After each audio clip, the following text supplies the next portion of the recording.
Fire. There's a crafting recipe in the Okay. Oh, I don't know if I did this one or not. So I'm just gonna play this right here. This The story. Arkham Stories number 8, The Designer's Offer. Opening, the news.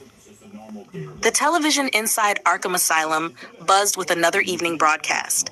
Patients and guards alike watched the screen as the anchor spoke over dramatic footage of a massive battle. Earlier today, a major criminal alliance was dismantled after Superman and Wonder Woman teamed up with members of the Teen Titans to stop a coordinated attack involving several supervillains. Footage played of heroes fighting across a destroyed industrial district. Authorities confirmed the villains involved were Toyman, Cheetah, and Dr. Light, along with the Titans' enemies, Cinderblock and Plasmus. Officials say the heroes prevented what could have been catastrophic damage. The television switched to a commercial as Arkham's dim halls fell quiet again. Part 2. Notes. Sometime after the brutal conflict known as the War of Jokes, Riddles, and Penguins, Gotham's criminal underworld slowly returned to its normal patterns. The chaos had burned itself out, territories were re-established, old rivalries cooled, and two of the most dangerous minds in Gotham eventually returned to the streets once again: Joker and Riddler. Surprisingly, the two criminals appeared to set aside their earlier hostilities. The war that once divided Gotham's villains became little more than history. Not long after, several major Gotham criminals were approached by a mysterious new figure, a man known only as the Designer. The Designer claimed to be a master architect of crime. His reputation spread quickly through Gotham's underworld, a strategist capable of building elaborate criminal operations and traps so perfect they could evade even Batman. The Designer approached four of Gotham's most infamous criminals: Riddler, Joker, Penguin, Catwoman. He offered them something extraordinary. He would design their greatest schemes, perfect crimes tailored specifically to their talents. Each villain made a request. The Penguin asked for financial empires and influence over Gotham's elite. Catwoman requested high-level heists that would challenge even her skills. The Joker naturally simply wanted chaos, but the Riddler had a more specific demand. Edward Nygma asked for unlimited access to death traps. He wanted elaborate puzzle-based devices designed specifically to torment and defeat the Gotham City Police Department. The Designer accepted the requests. Plans were drawn, blueprints created. The foundations of Gotham's greatest criminal conspiracy began forming. But the partnership did not last. The Joker, growing bored with the structured nature of the Designer's plans, disrupted the entire arrangement. In a violent confrontation, the Joker seemingly killed the Designer. The alliance collapsed immediately. To erase all evidence of the meeting and the plans, the villains burned down the Designer's headquarters. By the time authorities arrived, nothing remained but ashes. The perfect crimes had never begun. Part 3, The Interview. Inside Arkham. Hugo Strange sat across from Edward Nygma once again. The recorder clicked on. Edward, Strange began calmly. Today I wanted to discuss the events following the War of Jokes and Riddles. Edward sat comfortably in the chair, arms folded. Oh yes, Gotham's brief experiment in organized insanity. Strange continued. You and several other criminals were approached by someone calling himself the Designer. Edward smirked. Ah, the architect of crime. Very ambitious man. Strange adjusted his glasses. What exactly did he offer you? Edward leaned forward slightly. And perfection. Strange waited. Edward continued. He claimed he could design flawless crimes, elaborate operations that would outthink the police, outmaneuver the Bat, and elevate us beyond simple street criminals. Strange wrote quickly. And your request? Edward's smile widened. I asked for death traps. Strange looked up. Specifically? Edward tapped his fingers together. Machines of logic, Doctor. Devices that force victims to solve puzzles or face consequences, something worthy of my intellect. Strange nodded. And yet the plan failed. Edward sighed dramatically. Yes, because of the clown. Strange raised an eyebrow. You believe the Joker intentionally sabotaged the alliance? Edward scoffed. Of course he did. Edward leaned back. The Designer wanted structure, precision, strategy. He shook his head. The Joker despises those things. Strange asked quietly. So the Joker killed the Designer? Edward shrugged, seemingly. Strange paused before asking the final question. And the destruction of the headquarters? Edward smiled calmly. Oh, that was simple. Strange waited. Edward replied softly. No evidence, no plans, no witnesses. The room fell quiet. Strange stopped writing. Edward's eyes gleamed slightly. Doctor, he said with a small grin, if you're going to plan the perfect crime, you must also plan the perfect ending. The recorder clicked off. Outside Arkham, lightning flashed across the skies of Gotham City. And somewhere in the darkness, Batman continued watching.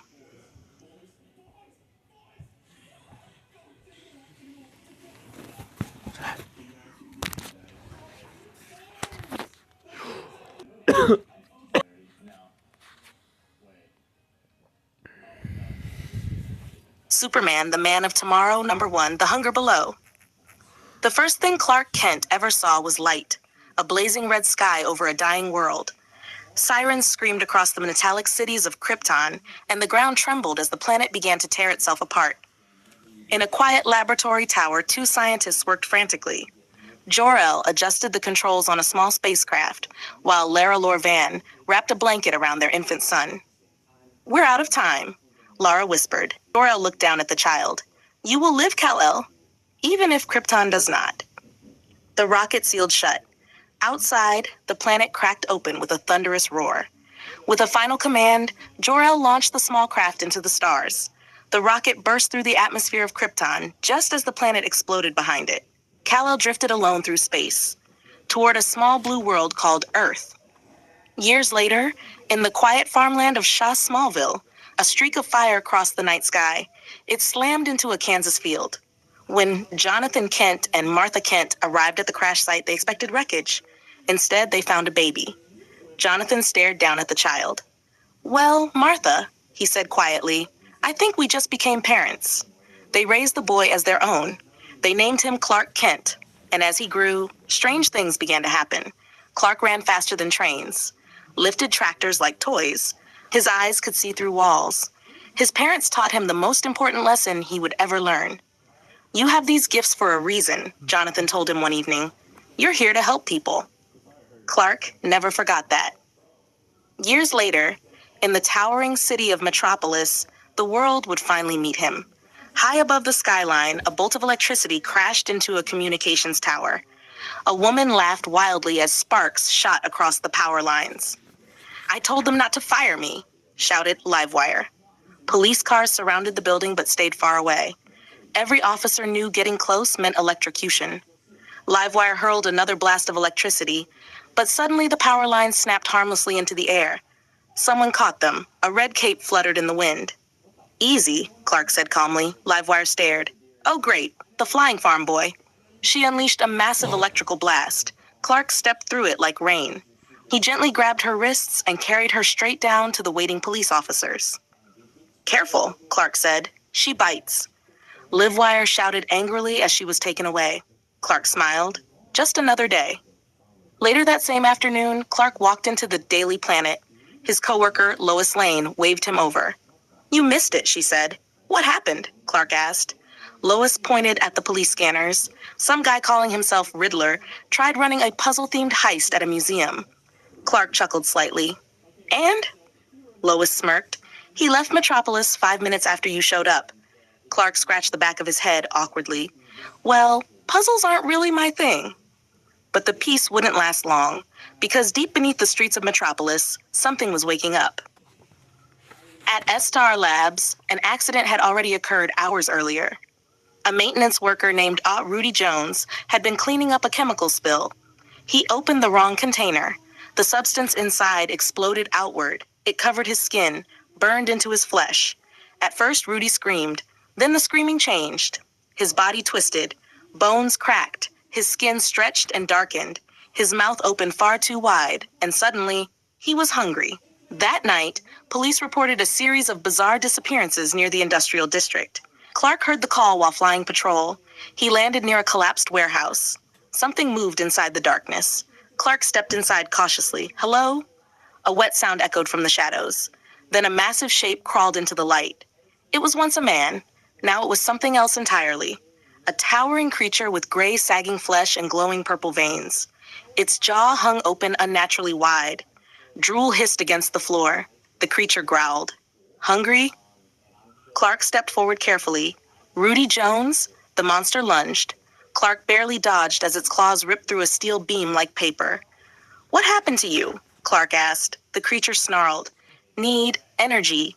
The monster slammed both hands onto Clark's chest. Purple light exploded between them. Clark felt something draining out of him. His strength, his energy. The creature roared with satisfaction. More! Clark pulled away quickly. His heart raced. It wasn't just attacking him. It was feeding on him.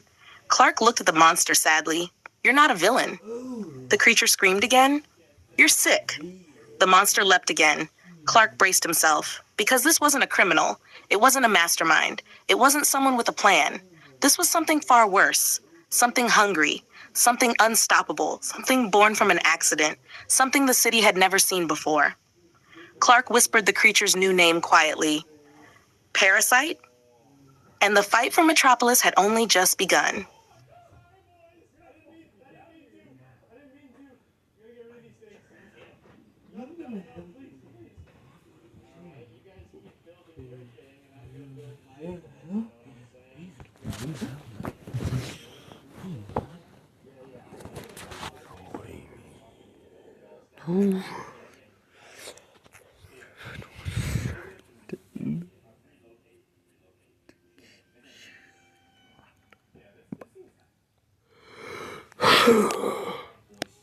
Flash, the fastest man alive #1, trial by fire. Rain fell steadily over Central City, the streets glowing under yellow streetlights and neon signs. Inside the police department's forensic lab, a young scientist carefully examined evidence under a microscope. His name was Barry Allen. Barry had always been patient, methodical, quiet, the kind who could spend hours staring at tiny details others ignored. It started when he was a child. One terrible night, Barry's mother, Nora Allen, was murdered in their home. His father, Henry Allen, was blamed for the crime. Barry never believed it. Even as a boy, he knew something about that night didn't make sense. So Barry dedicated his life to science, to truth, to proving that evidence never lies. That path led him to the Central City Police Department. But fate had something else planned for him. One stormy evening, Barry worked late in the lab. Thunder cracked outside the building while chemical samples sat scattered across his workstation. Barry sighed and stretched. Another thrilling night with test tubes, he muttered. Lightning suddenly split the sky. The bolt struck the laboratory building directly. Electricity surged through the room. Shelves exploded. Chemicals spilled everywhere. The lightning blasted through Barry's body as the strange mixture of chemicals soaked into his skin. Barry collapsed. The world went black. He woke up 3 days later in a hospital bed. Doctors said it was a miracle he survived. Barry quickly realized something had changed. The world moved slowly, painfully slowly. When a glass fell from a nearby tray, Barry caught it before anyone else even noticed it falling. He stared at his hand. What? Later that night, Barry ran home. He meant to jog. Instead, he crossed half the city in seconds. Wind whipped past his face as the streets blurred into streaks of color. Barry stopped suddenly, skidding across the pavement. He looked around in shock. I'm fast. Very fast. Faster than anything alive. Barry smiled slightly. Maybe he could finally do something good with his life. Maybe he could help people.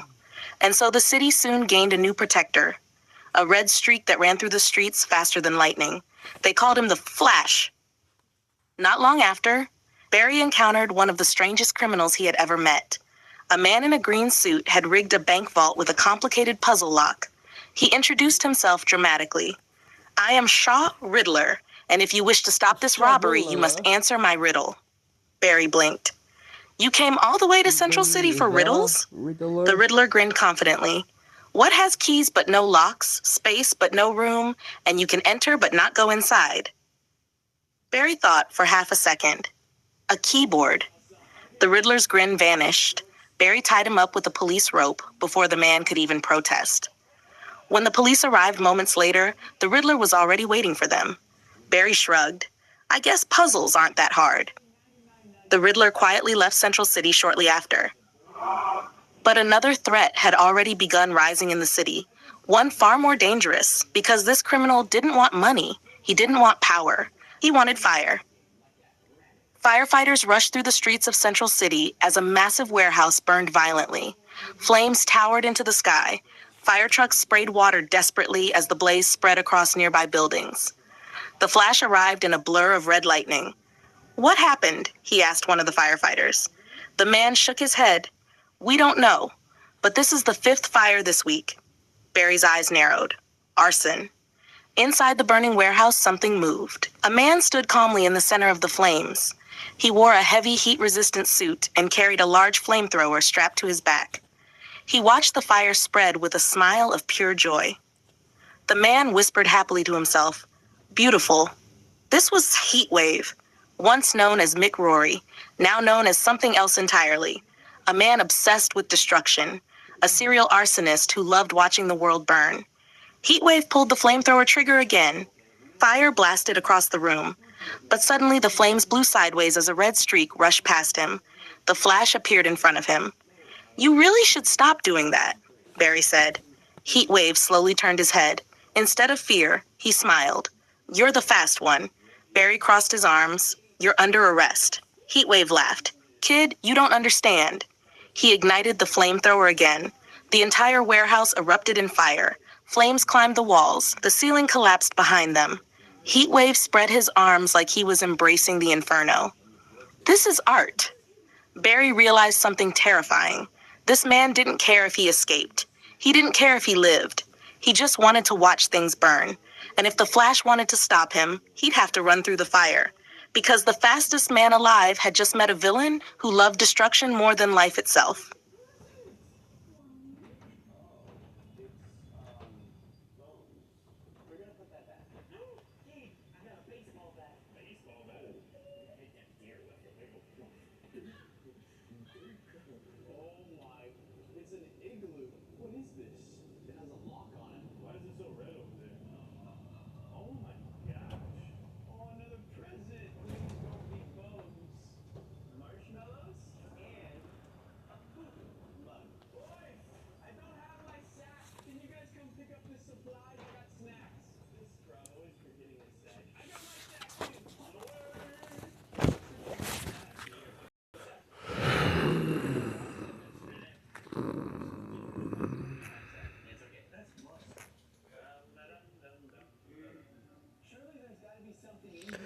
After this, I will probably go back to the more horror part.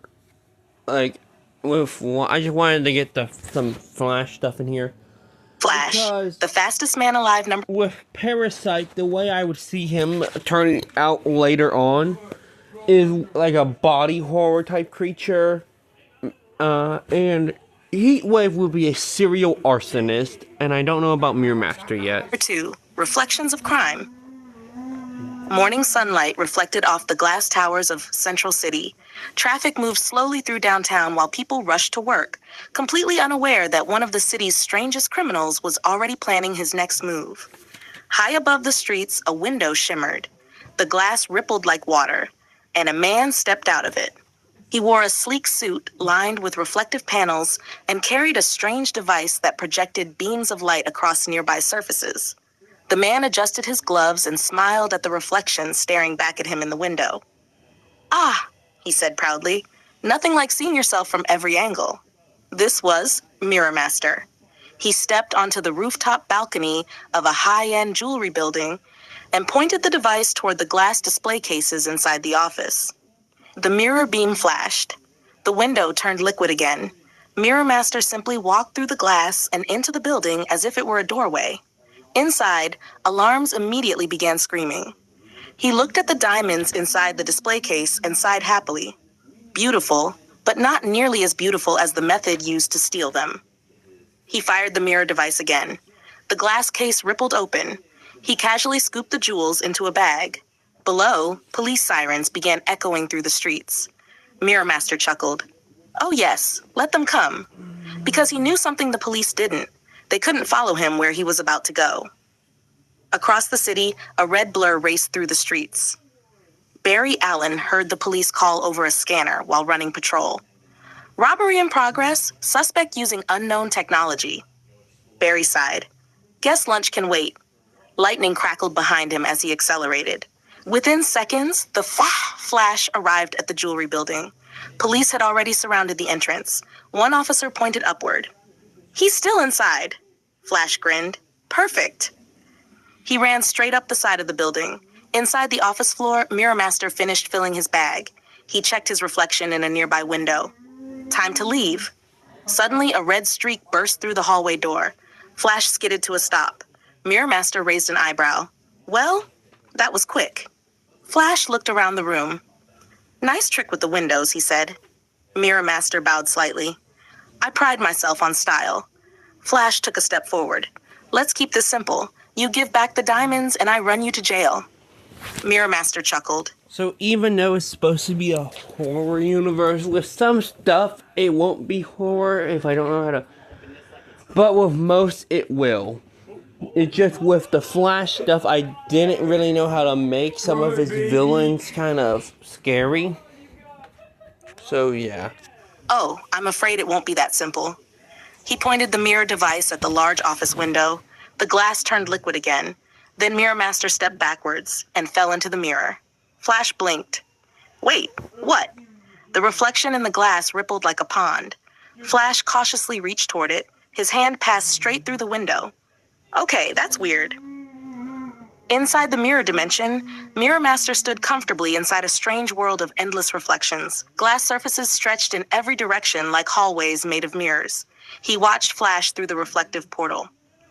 "You see, Speedster," he said calmly, "you may be fast, but you can't outrun reflections."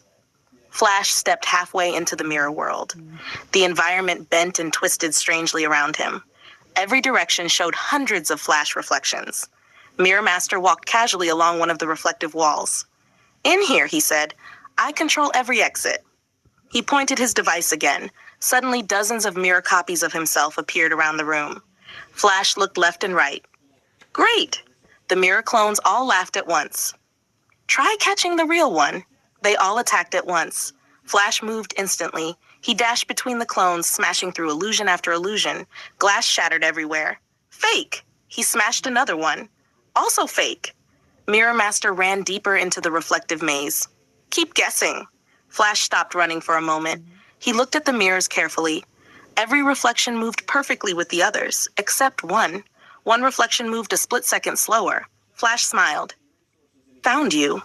Lightning exploded across the mirror world as Flash ran faster than he ever had before. Mirror Master barely had time to turn before Flash appeared directly in front of him. "Game over." Flash grabbed the mirror device and crushed it. The reflective world shattered instantly.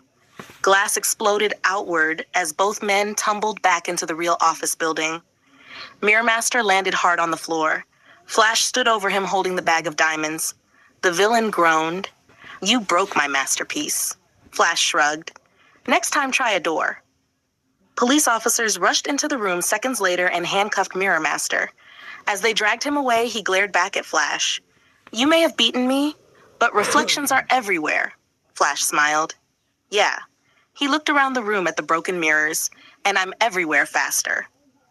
Outside, Central City returned to normal, but criminals everywhere were starting to learn something important. If you plan to cause trouble, the Flash would always be faster.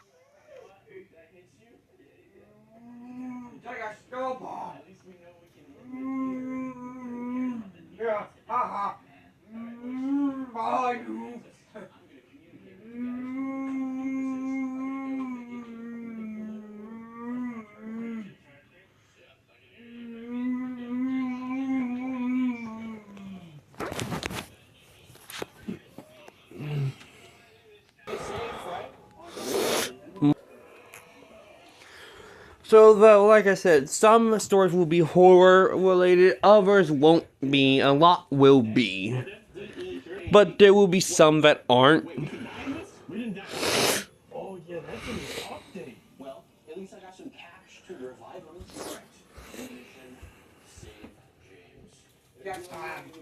Anyways, now we're going back to the Teen Titans stories. Teen Titans Volume 2, Number 1, More Machine Than Man. Long before he ever joined the Teen Titans, before the metal and wires and glowing red eye, there was just a kid from Detroit who loved football. His name was Victor Stone. Victor had grown up living two very different lives. On the field, he was unstoppable. Bigger, stronger, faster than most players his age. His coach used to say Victor could have gone pro someday. But at home, things were different. Victor's father, Silas Stone, was a brilliant scientist working at S-Star Labs, a genius obsessed with research, discovery, and breakthroughs that could change the world. Unfortunately, that obsession didn't leave much room for fatherhood. Victor sat at the dinner table one evening, staring at the empty chair across from him. His mother, Eleanor Stone, sighed softly. "He'll be home soon," she said. Victor didn't look convinced. "Yeah," he muttered, "like always." Silas eventually walked in hours later, carrying stacks of research papers. "Victor, your game tonight." "You missed it," Victor interrupted coldly. Silas paused. "I was working." Victor stood up. "You're always working." Silas tried to respond, but Victor had already walked away.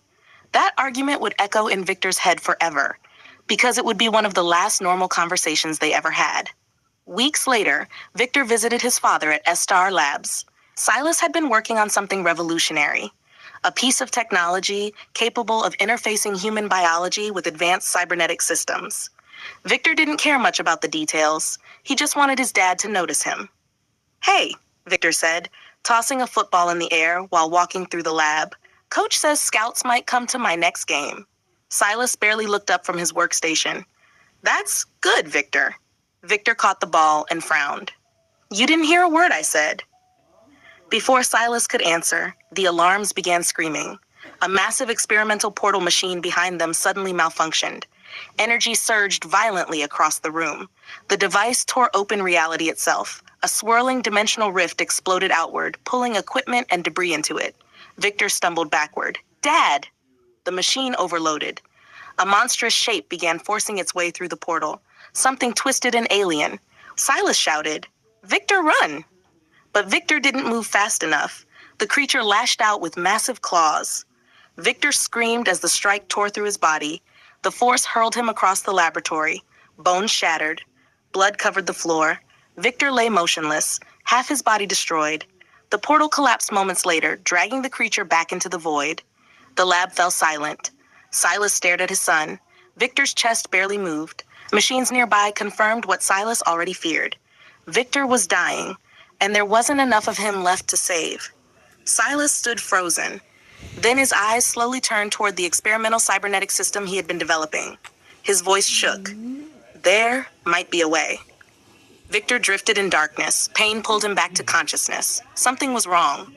Very wrong. He tried to move. Metal scraped. Victor's eyes shot open. Bright lights blinded him. Machines surrounded the operating table. His father stood nearby, exhausted and shaking. Victor tried to speak. Instead, his voice came out distorted. "Dad?" Silas rushed to him. "Victor, you're awake." Victor looked down at his body and screamed. Half of him was gone, replaced with metal, steel ribs visible beneath synthetic muscle, mechanical limbs attached directly to his bones, wires running through his chest. One of his eyes glowed red. Victor tried to sit up, but the metal in his spine locked painfully. What did you do to me?" Silas grabbed his shoulders. "I saved your life." Victor shoved him away with sudden mechanical strength. "You turned me into a monster." Silas stared in horror. "I had no choice." Victor staggered off the table. Every step made horrible grinding noises. His new body struggled to move. Victor looked at his reflection in a broken piece of glass. The thing staring back wasn't human anymore. One half of his face was metal. His eye glowed like a machine. Victor punched the wall, denting the steel panel instantly. "You didn't save me." His voice echoed through the lab. "You killed me." Silas stepped forward. "Victor, please." Victor turned away. "No." His voice was colder now. "You don't get to call me that anymore." Victor walked toward the exit of the lab, metal footsteps echoing with every step. "Victor?" He stopped at the door, then said quietly without turning around, "My name is," he struggled to say it, "Cyborg now." And he walked out, leaving his father alone in the laboratory. Victor Stone had died that night. All that remained was something else, something half human, half machine. And somewhere out there, the Teen Titans would eventually meet him. But first, he had to learn how to live in a body that felt like a prison.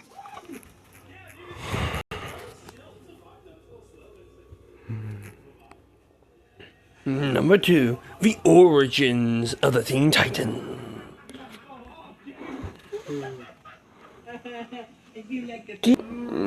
Teen Titans, go! Okay. Teen Titans Volver 2 Number 2, The First Titans. Long before the team became famous as the Teen Titans, before new members joined and the world began to notice them, there were just a few young heroes trying to figure out who they were. They were sidekicks, partners to legends, and sometimes they wondered if anyone saw them as anything more. The first of them was Robin. Dick Grayson had already spent years fighting crime beside Batman in Gotham City. He had learned detective work, strategy, and combat from one of the greatest heroes in the world. But sometimes even Robin wanted space away from the shadow of the Bat. One night, that opportunity arrived. A call came through from Kid Flash, the speedster protege of Flash. "Dick," Wally said over the communicator, excitement buzzing in his voice. "We've got a situation in Star City." "What kind of situation?" Robin asked. "The kind with a coin." Robin already knew the answer, because only one criminal made decisions with a coin. Two-Face. The former Gotham District Attorney had apparently expanded his operations outside Gotham, and he wasn't alone. Waiting for them in Star City was another young hero. Speedy, the apprentice of Green Arrow. Roy leaned against a rooftop railing when the other two arrived. "Nice of you guys to show up," he said with a grin. Kid Flash crossed his arms. "I ran here." Robin studied the building across the street. Two-Face's... The way I see it is that Kid Flash, Speedy, and Robin already knew who each other would be and is because they're, well, mentors are on the Justice League, and Aqualad wouldn't come until later. Men guarded every entrance. Dick smiled slightly. "All right," he said. "Let's see what three sidekicks can do." The fight was messy, chaotic, and surprisingly effective. Kid Flash disarmed criminals faster than they could blink. Speedy pinned gunmen to walls with precise arrow shots. Robin outmaneuvered Two-Face himself in hand-to-hand combat. When the police arrived, the criminals were already tied up. Two-Face flipped his coin one last time before being taken away. It landed scarred side up. Robin stood beside the other two heroes afterward on a rooftop. "That worked pretty well," Wally admitted. Roy nodded. "Yeah, maybe we should do it again sometime." And just like that, the first partnership had formed. Their next mission brought them somewhere new. Metropolis, a toy factory, had suddenly become the center of a citywide crisis. Gigantic robotic toys were marching through the streets. At the center of the chaos stood Toyman. The villain laughed maniacally while controlling the machines. But someone else was already fighting them. A girl in a blue suit with a red cape smashed through one of the giant robots. Supergirl. Kid Flash skidded to a stop beside her. "Well, this just got interesting." Robin quickly coordinated the attack. Speedy disabled Toyman's control systems with explosive arrows. Kid Flash destroyed the smaller robots in seconds. Supergirl ripped the giant robot apart. Toyman was captured minutes later. Afterward, the four heroes stood together among the wreckage. Supergirl smiled. "You guys work well together." Wally shrugged. "We're thinking of making it a thing." Kara crossed her arms. "Well, I'd help." And the team grew again. Not long after, Robin suggested inviting someone new. "Someone from the ocean," he explained. And so, Aqualad, the partner of Aquaman, joined their next mission. The group gathered near the coast where strange signals had been reported. But they quickly realized something was wrong. A young girl stood on the beach searching desperately for someone. "Wonder Woman," she shouted toward the horizon. Her name was Wonder Girl. She had only recently gained her powers and was still training under Wonder Woman, but none of them noticed the real danger approaching. Hidden nearby was a strange criminal mastermind. Mad Mod. Using advanced technology, Mad Mod had secretly begun mind-controlling people across the area. Soon even the young heroes began feeling the effects. Robin staggered slightly. Kid Flash grabbed his head. "Something's wrong." Mad Mod laughed from his control room. Yes, dance for me, young heroes." The control nearly worked. Nearly. But Supergirl's Kryptonian strength broke the device's signal long enough for the others to recover. Once free, the young heroes worked together. Aqualad flooded Mad Mod's hideout. Speedy disabled the control machines. Kid Flash dismantled the security systems. Robin captured Mad Mod himself. When the police arrived, the villain was already tied up. That night, the young heroes gathered on a rooftop overlooking the city.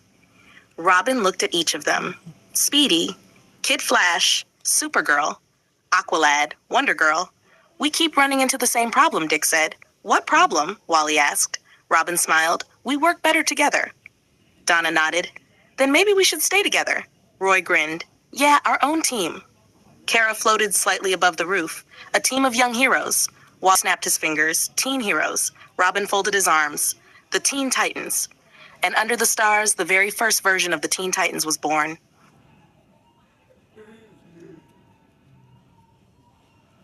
Mm-hmm.